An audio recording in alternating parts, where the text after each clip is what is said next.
Halimbawa, ito, high tide. Ito ang kanya. Height. Ito siya, meters ito siya. 1627, yun ang pinaka high tide. 1.30 1627 is 1.35 meters.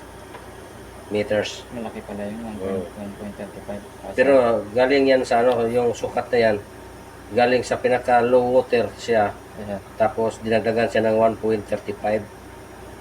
Yun ang lalim niya. Kaya importante din itong tables kasi pag pumunta ka ng pier, tingnan dito sa kung anong unason ba o taobon, high tide or low tide. Ano to sir, buwan? Oh, ito siya, buwan to siya eh. Ay Kung sir, mga pag black, half full moon. moon? Ano ba itong mga science dito nga? Pag black, parang kuhan siya. Yung ano ba yun? Yung last quarter siguro. Hindi ko na siguro. Tingnan natin dito mga symbols na yan.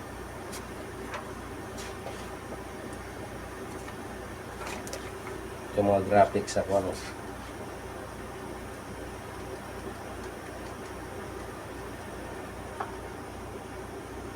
Ito pa lang pa sa mga buwan na to eh. Ano purpose naman to sir? Ganon din yun. Para Kung sa ang buwan, titingnan ko anong kuhan. Wednesday.